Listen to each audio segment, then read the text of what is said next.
Hello, hello, hello, Christmas Flixers.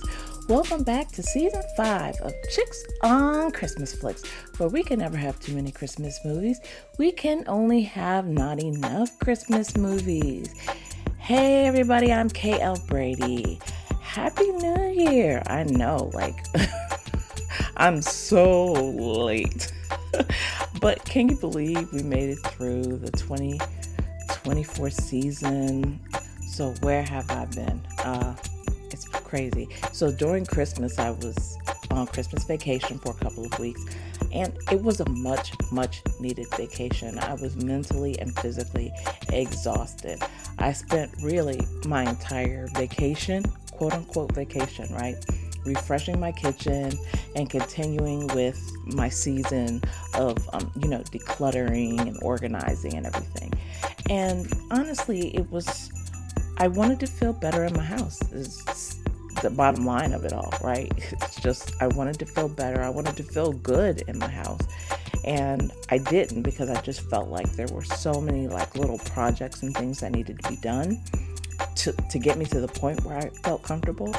But I love my kitchen now. I absolutely love it. And I really didn't do anything but paint, right? Paint and I bought a few knickknacks and things.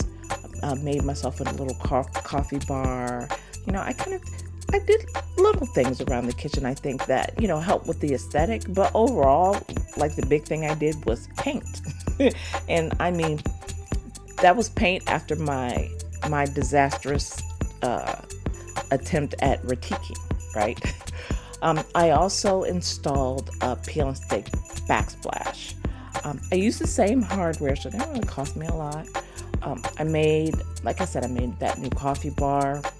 And honestly, those changes, which honestly were less than $1,000, even with my big retique disaster. Even with that retique disaster, I mean, everything ended up costing me probably less than $1,000, which honestly, compared to the 30 to 40 grand that I estimate it would have cost, based on the fact that I had an estimate done, I think, in 2017. Obviously, it's 2025 now. That was 8 years ago. And the estimate then was 30 grand. So I know that price is higher now for a lot of reasons, right? Supply chain issues and all of that kind of stuff. It would probably cost me about 40 to 50 grand to make all those changes that I wanted to make then. And this last round of changes ended up costing me probably less than $1,000. So while it may sound like it's a lot, really compared to what it could have been, it's really, not even close.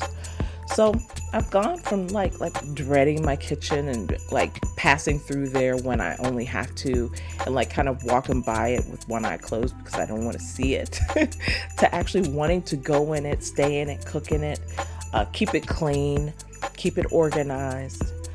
It's much easier to clean because I've decluttered. I gave away so much stuff. Gave away, donated, threw away, the combination of things. But I mean, I gave away some big stuff. I gave away a KitchenAid food processor. I gave away a Breville bread maker. Those things I donated. huge donations. For me anyway, because I did not want to let my stuff go. I'll be truthful. But I had to really think about how I was using the space. I had not used my KitchenAid food processor since I actually moved into the house. Really, because I bought it when I first moved here, and I hadn't used it. I used the bread maker 3 times because we had the pandemic, and I was afraid we were going to run out of bread, and bread was so hard. So I learned how to make bread in the bread maker. None of it, which came out right. And then I got this book about making. I don't know if anybody ever watched Zoe Bakes. I love Zoe Bakes. Anyway, Zoe Bakes taught me how to make bread. And to make bread in a big plastic container, and how to use a Dutch oven to make bread. And so I realized I didn't need the $300 bread maker. I could just make bread basically with some ingredients and tools that cost me less than $30, which is insane. That's an insane lesson to learn. Like, I wish I had learned it in the other direction, right? Paid $30 before I spent $300. But anyway, things happen. So, but I've blessed some other family out there. Some other family is blessed with the bread maker. Some other family is blessed with so many of the things that I give away. My George Foreman grill. I gave away my and I gave away a good one, like with all the attachments and stuff. It was a nice one. So, I gave away everything. I cleared my space, and now my stuff fits. I have room to buy new stuff, but I haven't wanted to buy new stuff. So, honestly, I can't even tell you guys how much and how important a decluttering journey is. If you want to refresh any part of your home, declutter before you organize and redecorate. Please do that. And share with me. Like, if you do it, hashtag Chicks on Christmas Flicks. Put your pictures on Twitter or put them on Blue Sky. I'm on Blue Sky now, if you didn't know. Chicks Christmas Flicks on Blue Sky. For those of you who are on that platform. But share your pictures with me. I would love to see that somebody was inspired to declutter and refresh your space based on hearing my trials and tribulations. What I will say, one thing I did while I was on vacation to start a YouTube channel. I actually started it this month. I can't remember. It's probably a couple weeks ago. On that channel, which is called Carla with a K, right? It's basically where I'm going to discuss some of my home adventures. Plus, I'll review some of the many gadgets and purchases that I make, because I buy stuff all the time. It's a thing. A lot of things I've invested in for my house. I gave away all my anodized cookware, but I bought this because it was so hard to store and it was so hard to lift. It was super heavy, and which is great. I love heavy cookware because I feel like it's quality. But the problem is I'm getting older and I have to lift that stuff out of and where I had it was in one of my bottom cabinets. I didn't have it in one of my uppers. I had it in my lower cabinets. So it was so hard to lift the stack of stuff. Pull out the pan that I needed, which was usually at the bottom. So I lift 300 pounds of pans to pick one from the bottom, and it was just too much. I didn't even want to use it for cooking my Thanksgiving dinner or my Christmas dinner because it was so heavy. And I was like, Carla, this is stupid. Why are you just going to keep this heavy stuff in here that you don't even want to use to cook? So I ended up replacing it, and I got some of the stuff with the detachable handles. That, one, is so much lighter, and two, because of the handles detached, I'm able to store things so much more easily. It's more easily accessible. It's easier to get to. It's easier to lift. It's just, I don't even know why I didn't do this. So all these little things that I've done through the house, eventually will make it to the channel, and you'll get to see some of the decluttering things I've done and some of the other things I've done to try to get my house in order, but also make it more functional. Make the house more functional so that it's easier for me to do the things that I need to do. I hate what I call friction, right? Anything that makes it challenging for me to do something is friction. I'll give you an example. One of the reasons why this show has taken me so long is because every time I sat down to do the show, either my iPad wasn't charged up, the battery would run out and I would need to charge the battery up. I couldn't find the cord to my microphone. Just every time I sat down, it would be something. And I would be like, let me just go work. I'll just go get my work assignment done, and I'll come back to this later. And then later. So finally, I'm at the point where I can sit here. There's no friction. My my iPad's at 100%. That's where I usually use, kind of my agenda for the show. I use that to show what my agenda is for the show and, track my news and things like that. And then I had my microphone here ready to go. My headphones were actually charged. I use AirPod Maxes. They have to be charged to use them, even if you plug them in. So I plugged them in. I sat down to plug them in. When I finally found the microphone cord, then my headphones wouldn't work because my headphones weren't charged. So, it's just been one thing after another. And anytime I hit like a friction point, I quit. Like, I will stop for that day. Not quit forever, but for that day. And then it may take me a few more days to get back to it. So finally, all things are working together so that I can get this show done. So I'm excited. Anyway. So, like I said, done a lot of stuff. I'm getting my house decluttered and refreshed.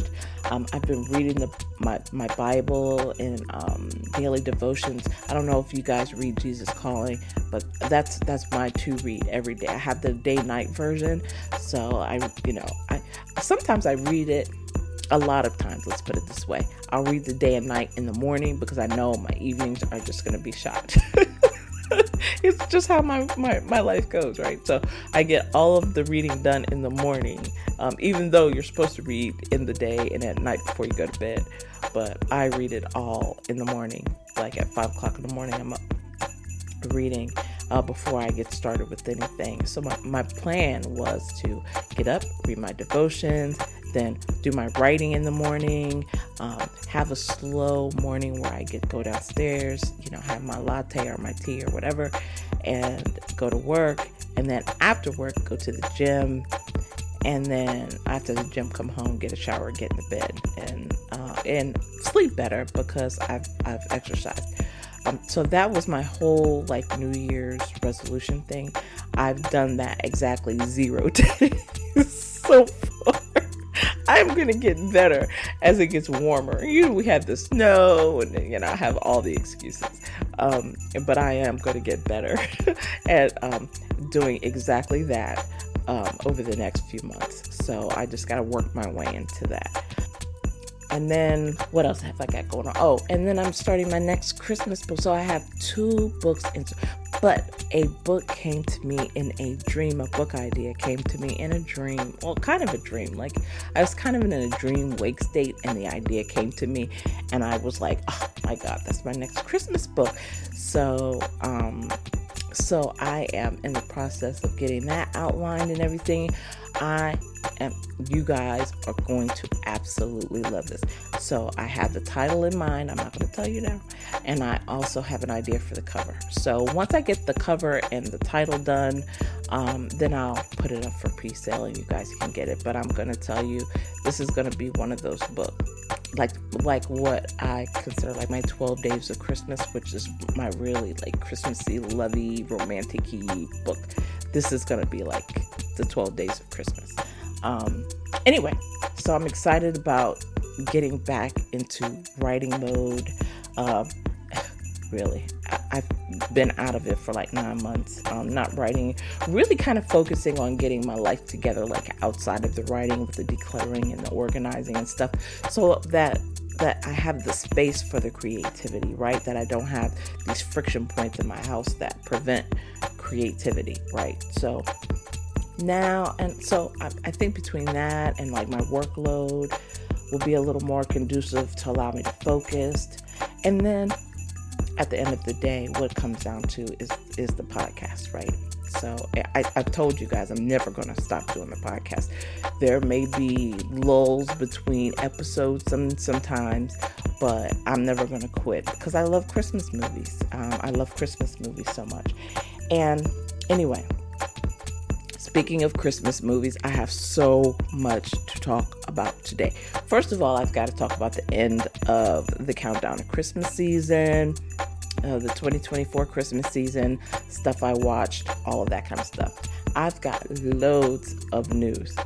And I mean juicy good news. I consider it to be good news.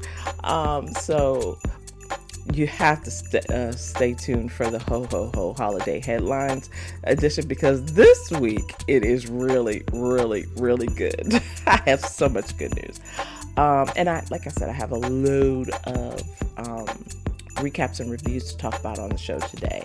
When I wasn't, like during my Christmas vacation, when I wasn't working on my kitchen or on my house or whatever, I was catching up on Christmas movies that I'd missed, including The Holiday Junkie, A 90s Christmas, The Christmas Quest, Holidazed. I've got a load of Hot or Not chick picks. Normally, I subscribe to BET Plus over the holidays so I can watch all those movies. I did not do it this year. Really, I'm trying to reduce my number of subscriptions, but I think I'm going to go ahead and pick it up and watch those movies so that I can catch them, so that I can review them on the channel during the year, up until the next Christmas season. So I will do that. I missed a few Lifetime movies. Almost all of the Up TV movies I missed, but there were a couple that I actually caught. So I missed quite a bit, but I caught almost everything on Hallmark. I caught almost everything on Lifetime. There were some things I missed. So anyway, the long story short of it is, there's a lot that I have to catch up on during the off season, right?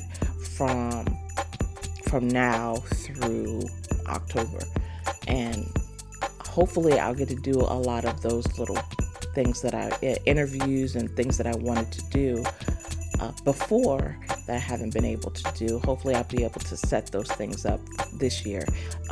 But I have to tell you guys, I don't know. I say it all the time. I don't know if you get it, but I have a really insane job. Like I have an insane job with insane people. I love the work that I do. One conclusion I came to is that I really love the work that I do. I don't always love the people that I have to do with. And that's not all the people. There's a lot of people I love to do what I do with. But there are a lot of people who make being at work difficult. So getting through that to really find the joy in work is the challenge that I face every day. And every day I'm faced with another person who makes it really, really difficult to be at work. So when you have to deal with those things, and it mentally, it kind of throws you off. But I find my joy in the show, in writing, in taking care of my home, and doing those things. And I'm going to try to keep finding joy in doing those things, so that I experience the joy that I know that this life has to offer. Anyway, so wherever you find your joy, do those things, and don't let negative things that you have to deal with, that you're constantly faced with, steal your joy. Don't let it steal your joy. So that I've been in that mode now, where I've been trying to enjoy the things that I love to enjoy and not let other negative things steal my joy. It is a challenge every day. I have to pray for strength to do it, but I'm doing it, which is another reason why I am here today. So before I get to recaps and reviews and the Ho Ho Ho Holiday Headline News, I have to do my first things first, which is the Saint Nick shoutouts. As always, I love beginning the show with the Saint Nick shoutouts to listeners. My favorite tradition. I find it hard to believe that I'm at the end of season 5 and I'm getting ready to go into season 6. I have been doing this for 6 years. I can't believe it. So to anyone and everyone who listens to this podcast and squeezes it into their busy schedules and makes time for the show, thank you, thank you, thank you, thank you, thank you, thank you, thank you, thank you, thank you, and thank you so much. And I hit some pretty good milestones this year.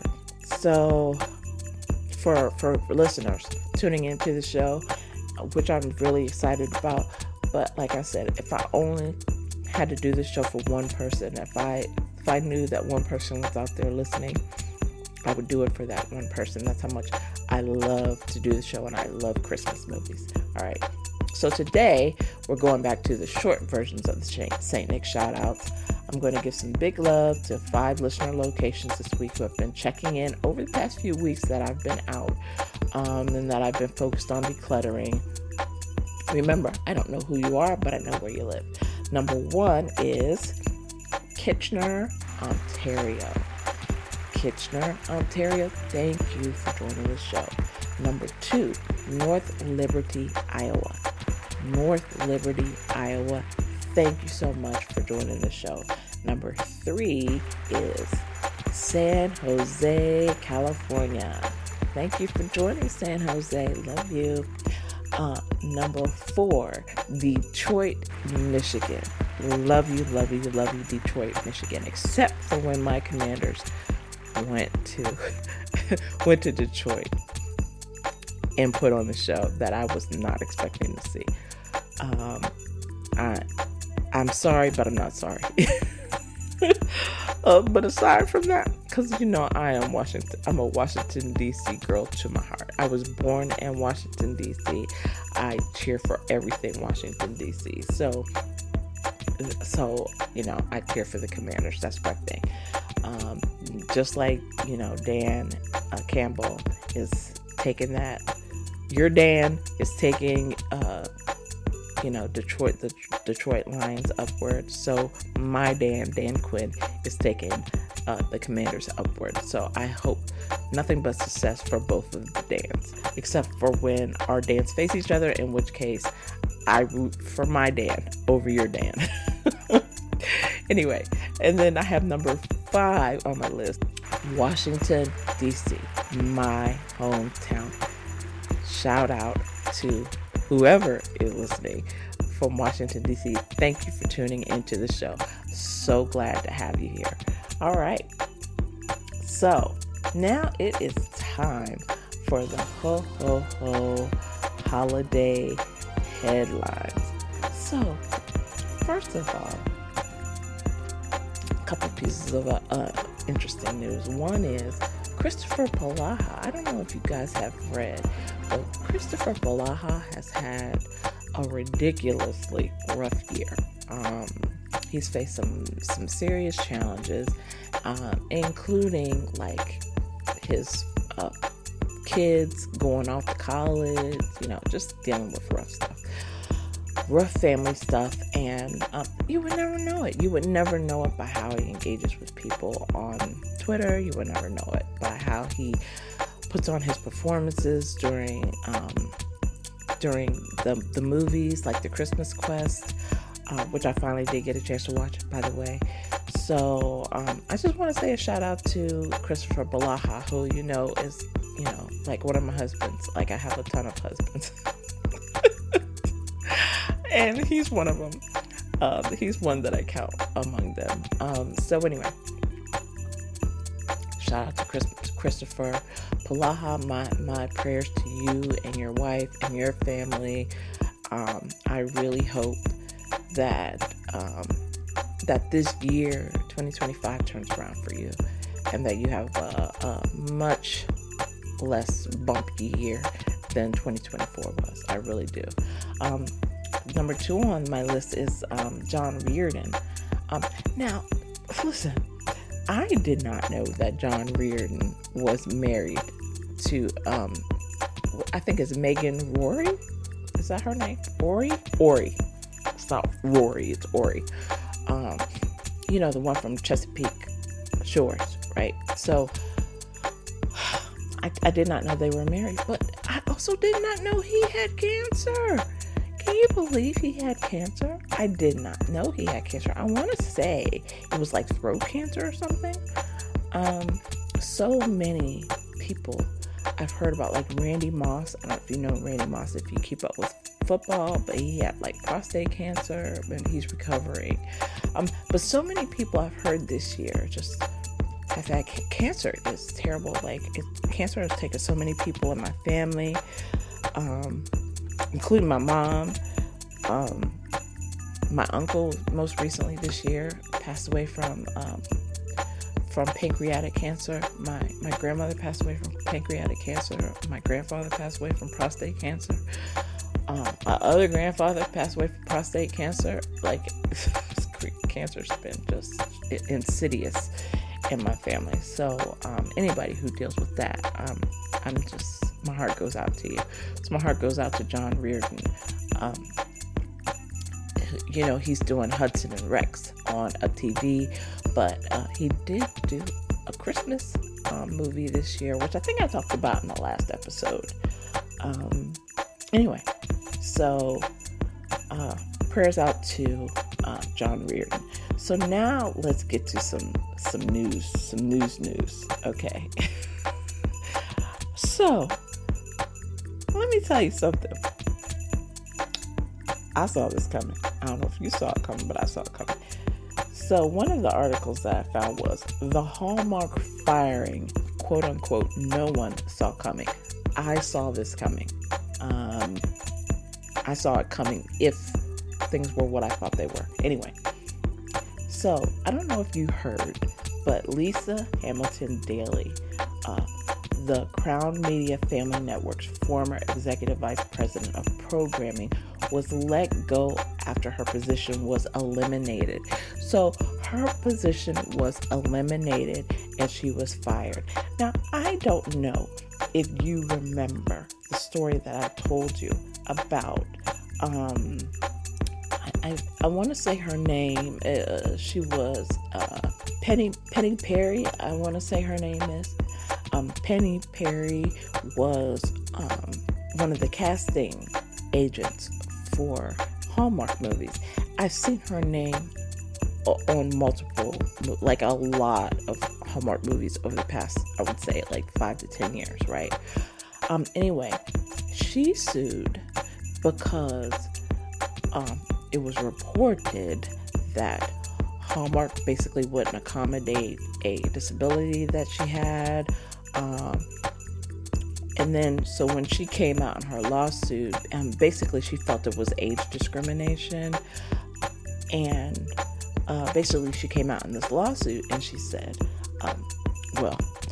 the issue comes down to this Lisa Hamilton Daly, and that she said that Lisa wanted younger people in place, and not only that, but she called 2 of Hallmark's really staple actresses, Holly Robinson Peete and Lacey Chabert, too old, and that they needed to find people. Like, Holly Robinson Peete was too old and expensive, and Lacey Chabert was quote unquote getting older, and we have to find someone like her to replace her as she gets older, is what Daly said, right? Now, Lacey is 42 and Holly is 60, but anybody who looks at Holly could never tell she was 60. She could easily play somebody 40 years old, and you'd be like, you wouldn't blink an eye because she looks like she's 40. So, anyway, Hallmark denied all these allegations and stuff like this. And if you remember, I don't know, it was 1 or 2 episodes ago, I was talking about this, and I said, I was trying to really look at it from both perspectives. 1, that Hallmark was in the wrong, but 2, I said, it is entirely possible, and I know this because I work for a ginormous government contractor, right? It's billions of dollars big, okay? Billions of dollars big, okay? It's huge. I mean, they make ships and stuff like that, right? Huge company. So, but I said it is possible for someone to work for a big company like that, right? Who is not acting on behalf of the company. They may be acting, based on personal preferences or things like that, but it reflects bad on the company when you have somebody in the company who's making decisions like that, who's saying things like that, who's making decisions like that, even if it's not company sanctioned, right? So my thought was that, Lisa, she might be kind of working on her own and not really sanctioned by Hallmark to do the things and say the things that she was saying. And I think things that have happened bear that out.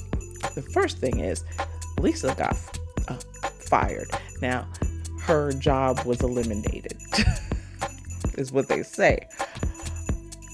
But she got fired. Okay, girlfriend got fired.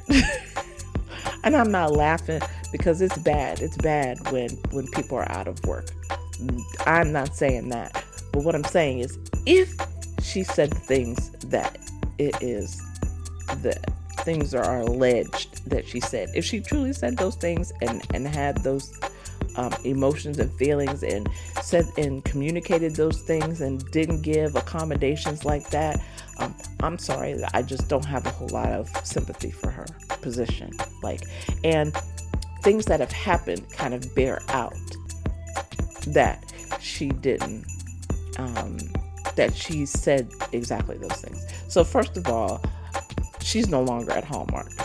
Let's start there. Okay, right? So her position has been eliminated. Then the news came out that Hallmark announces a new expansive partnership with network star Lacey Chabert across product, series, and film businesses. So, following this firing, or the elimination of her position, I'm sorry, I shouldn't say that, elimination of her position, then you have Hallmark strengthening its relationship with Lacey Chabert, as they should. As I said it before, because I said if I was Lacey and I heard somebody say that and Hallmark didn't stand up for me, I'll be like, I'm Lacey Chabert. Look, let me remind you about my capability and my talent in the I've done feature film. I'm here, but I don't have to be here. I can be doing other stuff in other places. I said that before, right? So now they have this relationship with her. So first of all, they were renewing her Hallmark Plus series, Celebrations with Lacey Chabert, right? And then they're extending her multi-picture movie deal, right? Where she will star and develop and produce Hallmark projects into 2025 and beyond. So they gave her a deal for this year and outside of this year. Like, how long that's going to be, I don't know. But I mean, if I could sign her up, I would at least sign her up through 45. At least till she's 45. And probably till she's 50. Because there's so many Hallmark actresses, I can't even imagine it, but at some point, Lacey's going to turn into a Hallmark mom, right? And she's going to have kids, that are the younger stars or whatever. I want Lacey there for that, for me. I want Lacey there for that. I hope Lacey wants to be there for that. I hope that Hallmark embraces her presence there for that. Anyway, so I just wanted to bring that to light. So you have Penny Perry's suit, you have the elimination of Lisa Hamilton Daly's position, and then you have the strengthening of the relationship with Lacey, which to me means that Penny Perry was probably telling at least some truth. Now, it's her version of the truth, but I think this version of that truth is probably accurate. Just saying. It looks accurate to me. I'm just, I'm an analyst by trade, right? That's what I, made my bones doing is analysis. And when I do the analysis, this is what I come up with, that Penny Perry is probably telling some part of the truth. Now, I don't know what the status of her suit is, or how she's going to come out at the end of that.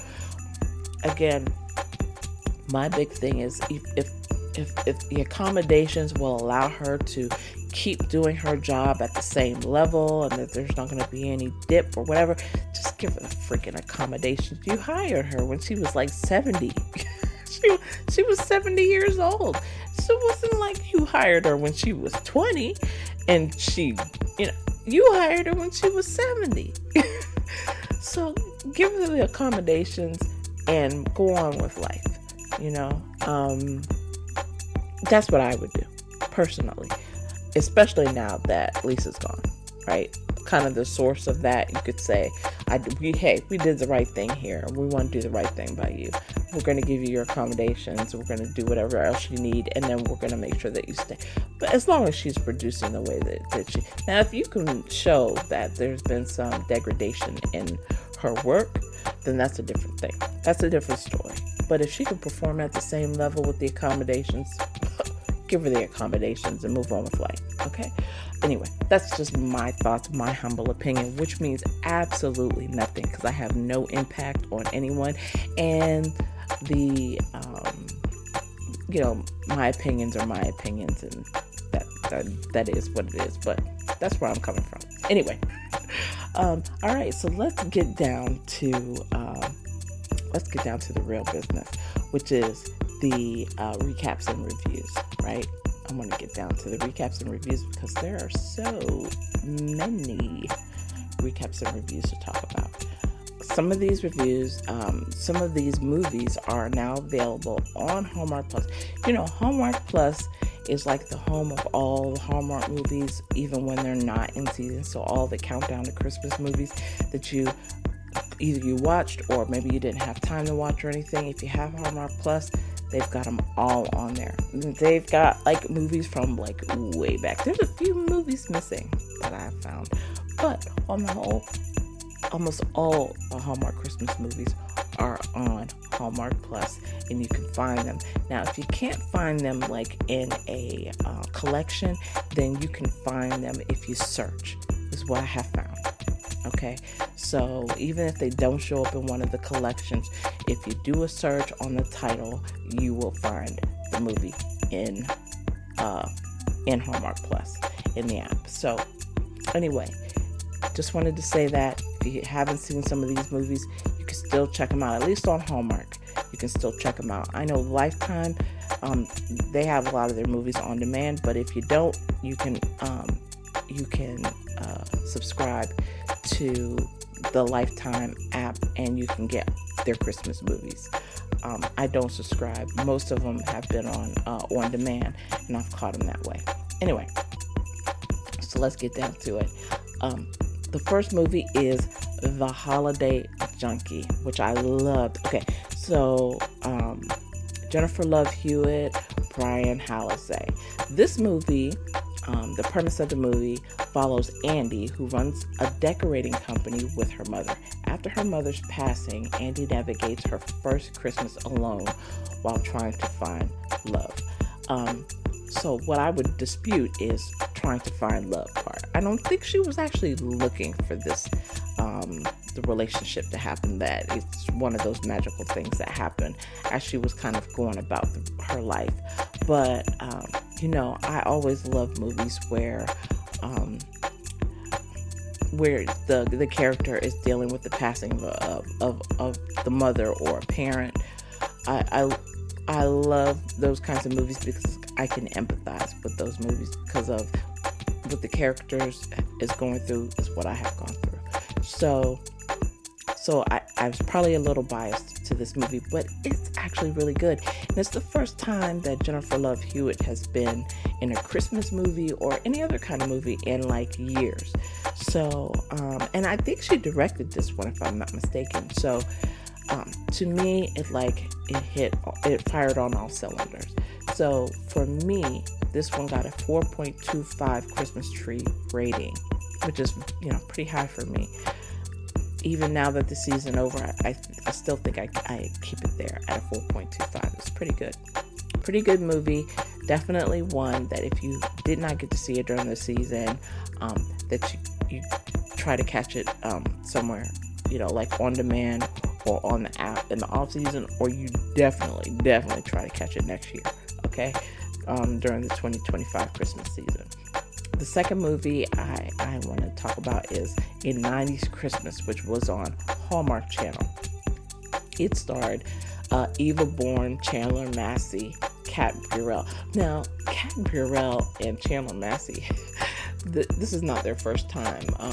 A Tale of Two Christmases, they were in that movie together.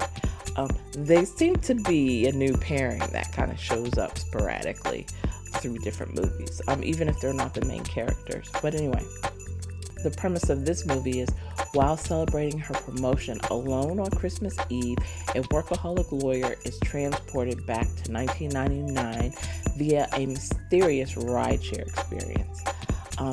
I loved this movie. I did not even think I was going to like it. I had not even planned to watch it, but I remember laying in the bed. I was on my vacation.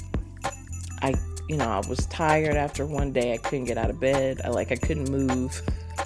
And the movie just came on, and I couldn't lift my arm up enough to pick up the remote and change the channel. So I ended up watching this movie, and I ended up really, really liking this movie a lot.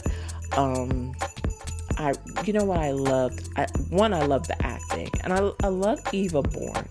She's becoming one of my new favorites.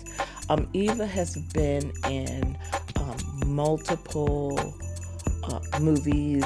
She's kind of been the daughter figure. I want to say she's in that mystery series. I can't remember her name. I can't even remember the name of the series right now. It's the one with the antique seller, right? You know what I'm talking about. The name escapes me right now, but she was in that movie, and she was the daughter in that movie, and I remember her from there. I didn't always remember her from there, but I remember her from there, and now I love her in this, and I love her with Chandler Massey, and I love the whole premise of this movie of being able to go back and kind of course correct a mistake that you made in your past, and she almost misses the blessing. She almost misses the message and the blessing, but something happened to kind of right the ship, is what I'll say. I don't want to give it all away. I don't want to give away the details of the movie, but what I will say is that I rated this movie a 4.25 Christmas trees, and I feel like even after the season that it sticks there. That was a pretty good one. I rated pretty high for me for the countdown to Christmas season. All right, the next movie I watched was The Christmas Quest with Lacey Chabert and Christopher Balaha. Guys, let me tell you something. Lacey, as you could hear from my earlier ranting about Lacey Chabert, right? She's one of my favorite actresses on this channel, and Christopher Balaha is I love him too, right? So I went into this movie with the highest hopes. And they had me all the way up until the end. Oh my goodness. The ending.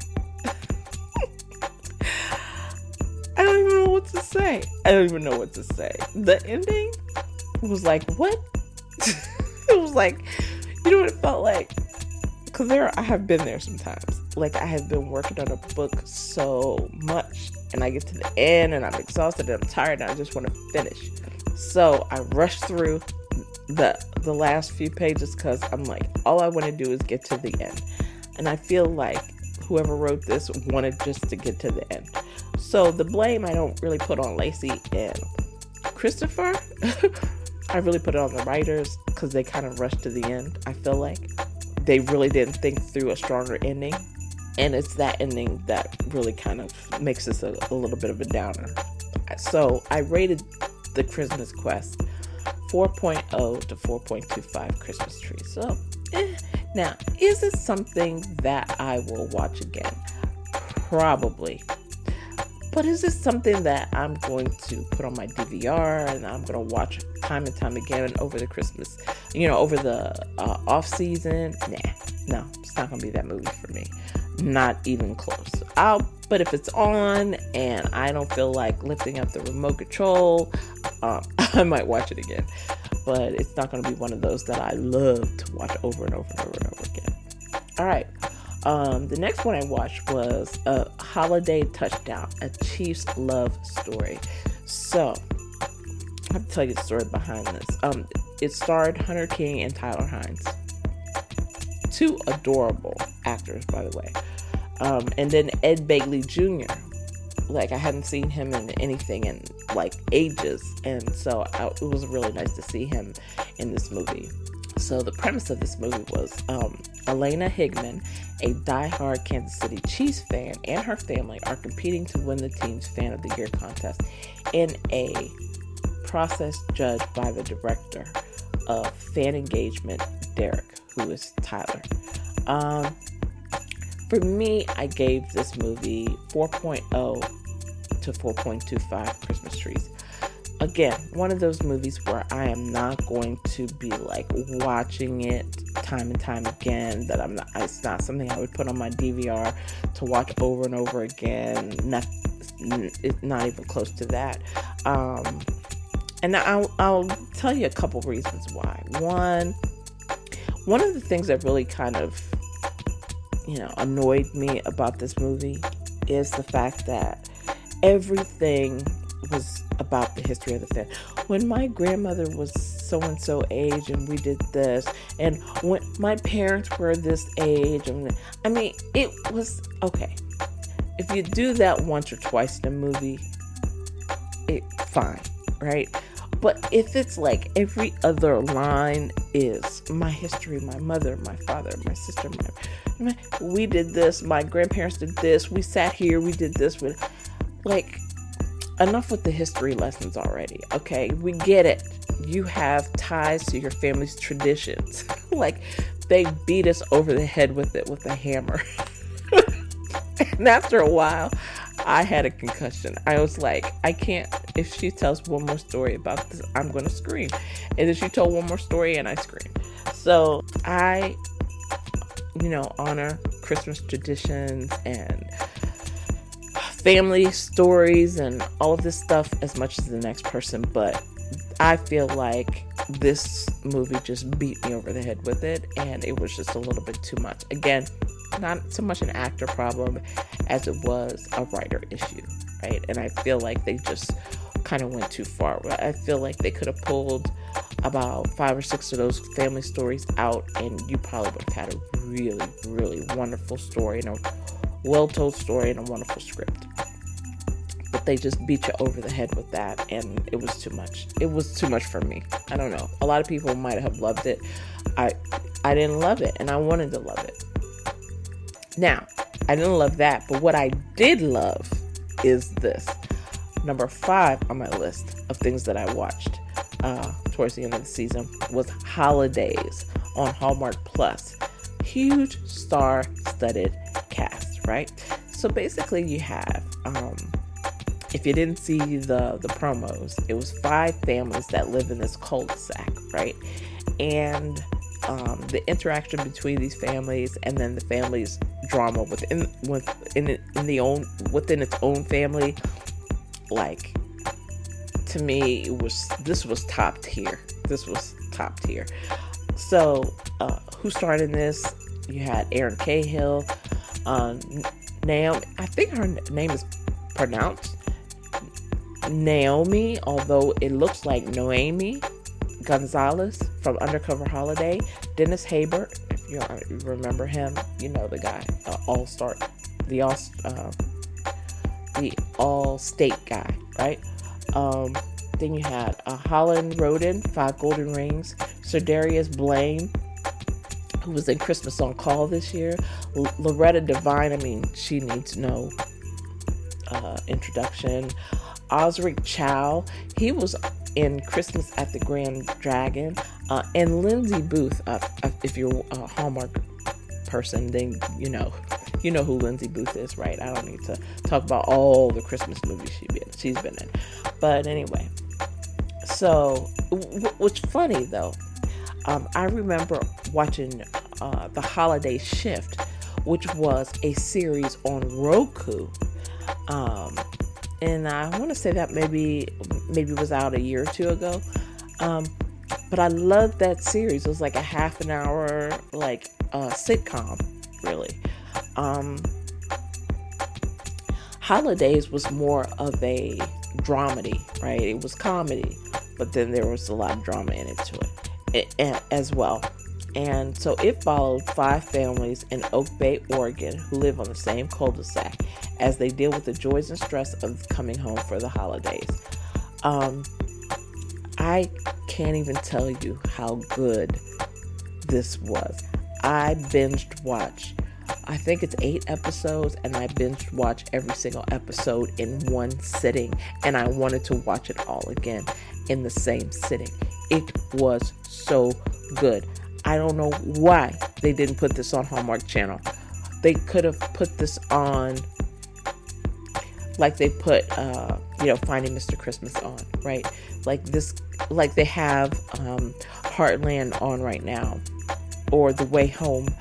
They should have had Holidays on Hallmark Channel. I don't even understand. This was so entirely wonderful.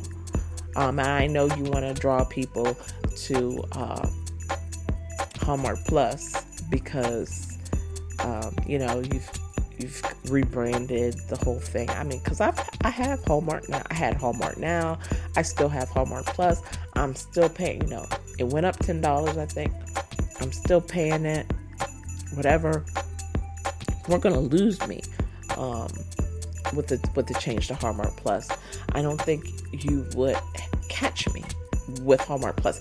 But if I saw Holidays on the Hallmark Channel and then you said it's moved to Hallmark Plus, I might subscribe to Hallmark Plus to see Holidays again.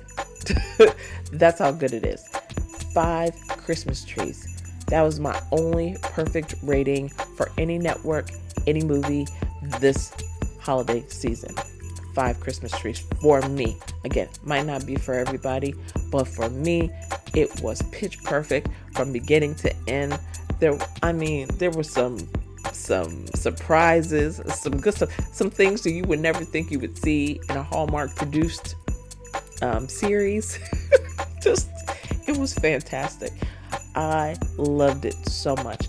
I will sing the praises of this series all the way through, and I really hope they put it on the Hallmark Channel at some point. I really, really, really, really, really hope they do. Okay, so now it's time for Hot or Not Chick Picks. Now this is a segment where I'm able to rate the movies without giving a lot of background, just because either I don't want to give a lot of background or I'm almost out of time. And in this case, I'm almost out of time. So let me give you the Hot or Not Chick Picks. So, a Carpenter Christmas Romance, which was on Lifetime. That was a new movie for this year, and I want to say it was Sarah Jew's movie. You know Sarah Jew from like Christmas in Vienna. She's done quite a few Hallmark things. But anyway, she directs and produces movies over on Lifetime, and so this was one of those movies. And I really liked her last one. This one did not wow me as much as that. It wasn't bad, but it wasn't, to me, great. So, a Carpenter Christmas Romance on Lifetime, I give a lukewarm. Festival of Trees on Up TV, that was a lukewarm for me. Debbie McComer's Joyful Miss Miracle. Oh, man. I struggled with this one because I love Rachel Boston, right? But here's the thing. I was probably, I'm biased. I've never made a secret of being biased to Doris Roberts' version of Mrs. Miracle. And then they had, I can't remember her name right now. It's failing me. But then they had someone else come in. The woman from Sabrina the Teenage Witch. They had her come in, and she did the Miss Miracle movies last year, and now they're having Rachel do it this year. Now, last year, I really liked her in the movie, and I thought she was doing the movie again this year. So I went into this movie thinking that I was going to see another actress starring in it, and it's Rachel. And I know Rachel's done like the to Christmas and Angel Falls or whatever. Like I've seen her in kind of similar roles and stuff, but I loved her in those. This one I didn't love her in. So this one to me was a lukewarm. Um, Again, Finish Line with Kim Matula. Finish as in Finland. Finish Line with Kim Matula. You know how much I loved her in Ghost of Christmas Always, right? And even Checking It Twice, I loved her in that one. This one, it was lukewarm. I didn't love her so much in this one. It had a good beginning. It had a good ending. Some of the middle was saggy for me with the Finish Line, so that was tough. To Have and To Holiday.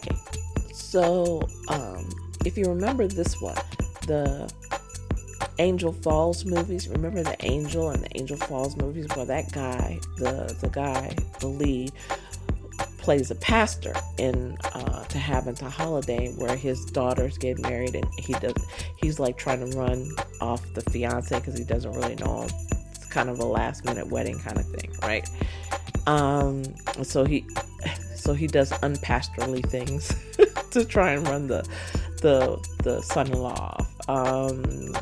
And I would say, it took me about 3 times to watch this in various settings, and then I finally kind of got it. To me, I would give it a warm. It's not lukewarm. It's a little warmer than lukewarm. It's a warm, but it's not hot. To Have and To Holiday. Okay. The next movie I watched was Happy Holidays. Now, this one was, kind of exciting, and I was kind of excited to watch it because the winner of Finding Mr. Christmas, and then he acted with Jessica Lange, right, to create this movie. And I would say it was lukewarm to not. This one kind of fell flat with me. I don't know if it's because it's really tough for me to think about why this movie fell flat with me, but I think the guy, being a new actor, maybe he overacted just a little bit. Maybe he was trying to overcompensate for the fact that he doesn't have a lot of experience in these things. Like, I could tell he was a new actor. Now, this is not to say that I don't. First of all, he's gorgeous. Second of all, I think that the things that bothered me are things that he can easily overcome with a little more practice and training and stuff like that. But you could kind of tell he was a new actor in this, and you could tell that Jessica was kind of carrying this. And then I don't know that I would attribute it to the writing in this. Like, the story to me was good enough, but it was just kind of a little bit of overacting. So Happy Holidays to me, like I said, fell a little flat. I would give it a lukewarm to not. And then Deck the Walls. For me, that actually was closer to hot. Now, it wasn't hot, but it was definitely a warm to hot, right? It was a watt. it was warm to hot, right? Anyway, so that's all my recaps and reviews for this show. I'm going to take a quick break, but I'll be right back, and I'm going to talk about what's coming up, the Christmas week, a little Christmas every week, so things that are coming up this week, and then I'll also talk about what I'll be doing over the course of the year. So I'll be right back. Stay tuned.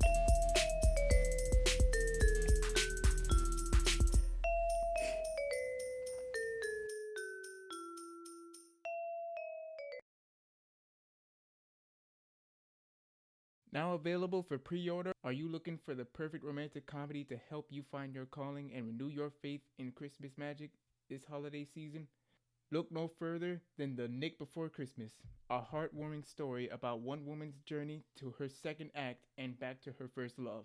Nikki Wright is ready to celebrate the big 5-0 for Christmas in July. But a hot flash leads her to a sobering realization. Her life has hit rock bottom.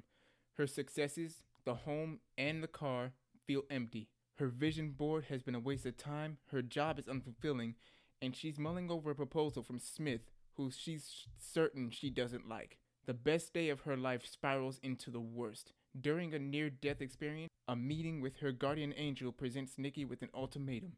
Either go to heaven or return to Earth and find her second act by Christmas Eve. If she doesn't succeed, her future's bleak.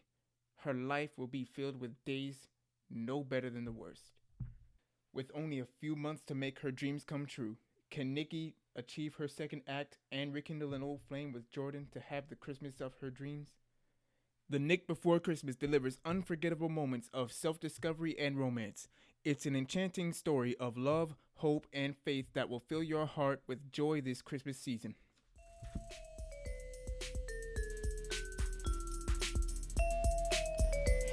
And I'm back. Welcome back to Chicks on Christmas Flicks. So let me tell you a little bit about what's coming up in the next few days, and then what will be coming up in the next couple of weeks, and then what will be coming up over the next few months. Okay, so today is a big day. It's Christmas Friday, and so we've got a Lacey Chabert, a marathon pretty much all today and all day tomorrow. All Lacey, all the time. Again, another nod to the fact that Hallmark is strengthening its relationship with her. So, A Christmas Melody tonight. I believe it comes on at 5, from 5 to 7, and then from 7 to 9, Haul Out the Holly, another Lacey movie, and then from 9 to 10 is The Way Home, and then we get into the Golden Girls and all of that kind of stuff. All day tomorrow, it's Lacey Day. It's Lacey Day because Lacey's movie, An Unexpected Valentine, comes out tomorrow night, not Christmas. However, on a Hallmark Family, one thing I am looking forward to seeing tonight, and I believe it comes on at 7 o'clock, is